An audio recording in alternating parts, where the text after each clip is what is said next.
नमस्कार, मैं भूपेंद्र पटवा। आप देख रहे हैं एकता न्यूज। चलते हैं सीधे खबरों की ओर। भारतीय जनता युवा मोर्चा धमतरी द्वारा शहर के घड़ी चौक से मशाल जुलूस निकाला गया। प्रदेश में बढ़ते नक्सली हिंसा, लूटपाट, बलात्कार एवं बढ़ते अपराध को लेकर यह रैली निकाली गई थी। रैली समाप्त होने के बाद अनुविभागीय दंडाधिकारी के नाम से युवा मोर्चा ने ज्ञापन सौंपा। भाजयुमो के पदाधिकारियों ने बताया कि भारतीय जनता पार्टी के बीजापुर मंडल अध्यक्ष नीलकंठ कक्केम एवं भारतीय जनता पार्टी जिला मंत्री बस्तर के बुधराम करटराम की निर्मम हत्या नक्सलियों द्वारा की गई, जिस पर आज तक कोई कार्रवाई नहीं की गई। आप सभी को मालूम है कि छत्तीसगढ़ में बस्तर में जो हत्याएं हो रही है और जिस कदर से लोगों को खोज के टारगेट किया जा रहा है, उससे एक सच्ची समझ में आ गई कि सरकार अपने विरोध में बात करना पसंद नहीं कर रही है। निर्दोष भाजपा के कार्यकर्ताओं की हत्या की जा रही है क्योंकि उन्होंने कांग्रेस की सरकार के खिलाफ बोला है, मुंह खोला है, इसलिए उनकी हत्या हो रही है। हम सभी कांग्रेस की सरकार को आगाह करते हैं कि खूनी खेल बंद करें। हम आज सभी भाजपा के कार्यकर्ता माननीय राज्यपाल को आवेदन देने के लिए एसडीएम कार्यालय में आए। ज्ञापन सौंप के मशाल रैली के माध्यम से उन्हें ज्ञापन सौंपा गया है कि ये खूनी खेल बंद हो प्रदेश में, और जो निर्दोष कार्यकर्ताओं को भी फर्जी एफआईआर के माध्यम से अंदर किया जा रहा है वो भी बंद होना चाहिए।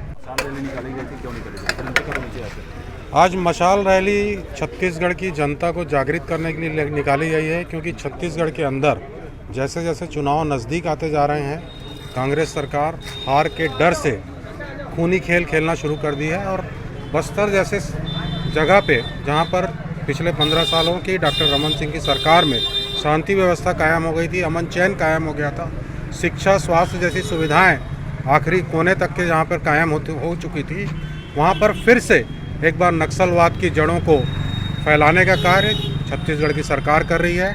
लगातार भारतीय जनता पार्टी के कार्यकर्ताओं को नक्सलियों का नाम देकर के चुन कर मारने का कार्य छत्तीसगढ़ की सरकार कर रही है।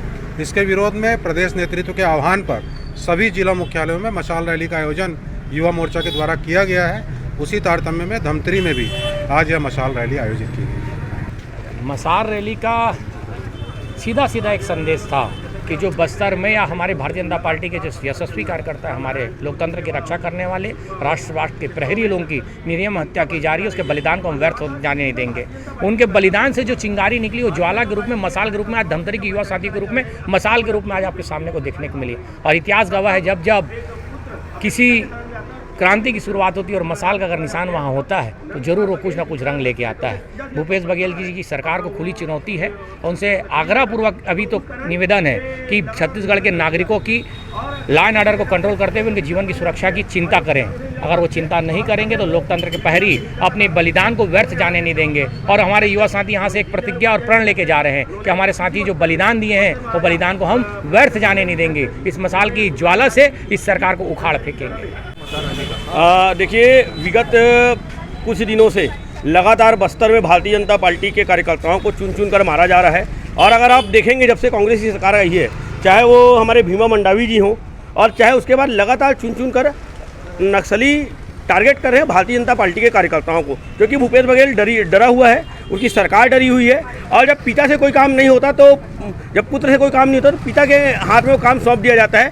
और नंद कुमार बघेल के इष्ट मित्र जो नक्सली हैं, क्योंकि वो वामपंथी नेता रहे हैं लगातार, तो उनके माध्यम से ये डर और भय का माहौल पैदा कर रहे हैं। आपने देखा होगा, कांग्रेस जब सत्ता में आती है और जब वो लड़ नहीं पाती है, वैचारिक लड़ाई जब लड़ नहीं पाती है, तो हमेशा हिंसा का सहारा लेती है। उन्होंने श्यामा प्रसाद मुखर्जी जी की हत्या की, जो सर्वोच्च बलिदान रहा आज़ादी के बाद।